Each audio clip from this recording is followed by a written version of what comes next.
अस्सलामु अलैकुम वरहमतुल्लाहि वबरकातुहू नहमदुहु व नुसल्ली अला रसूलिहिल करीम अम्मा बादु फ़अऊज़ु बिल्लाहि मिनश शैतानिर रजीम बिस्मिल्लाहिर रहमानिर रहीम।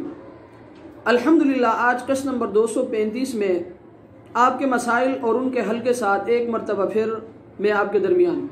मसला नंबर 1, चित्राल से भाई सैफुल आज़म साहब ने सवाल किया है कि जिन शादियों में गाना बजाना वगैरह मुनकरात हो उसमें शिरकत करना कैसा है। तो मसला ये कि अगर पहले से मालूम हो तो शिरकत करना मकरूह तहरीमी है, और अगर जाने के बाद मालूम हुआ तो अगर खाने की मजलिस में कोई मुनकर हो तो भी उसमें शरीक होना मकरूह तहरीमी है, और अगर उसी मजलिस में ना हो तो अगर रोकने पर कादिर हो तो रोके वरना सब्र करे। और ये बात भी अपने जहन में रखें कि यह हुक्म आम आदमी का है। आलिम, मुक्तदा और नेक शख्स के लिए बहरहाल शिरकत करना मकरूह तहरीमी है, इससे एहतिराज करना चाहिए। अहसनुल फतावा जिल्द नंबर 8 सफ़ा नंबर 115।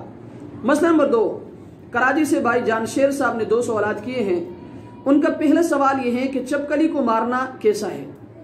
तो मसला ये कि चपकली को मारना बाइस अजर सवाब है।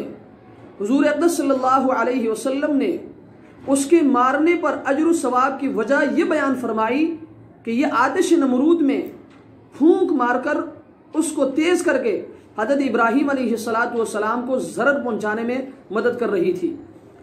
तिरमिज़ी जिल्द नंबर 2 सफ़ा नंबर 236। उनका दूसरा सवाल यह है कि काफिर की दावत कबूल करना कैसा है। तो मसला ये कि जो काफिर जिंदीक ना हो, यानी खुद को मुसलमान न कहता हो, उसके घर का खाना खाना जायज़ है, बशर्ते कि उसकी आमदन इस्लाम या उसके अपने मजहब के रूह से हलाल हो, वरना नहीं। अलबत्ता उसका ज़बीहा बहरहाल हराम और मुर्दार है। अहसनुल फतावा जिल्द नंबर 8 सफ़ा नंबर 123।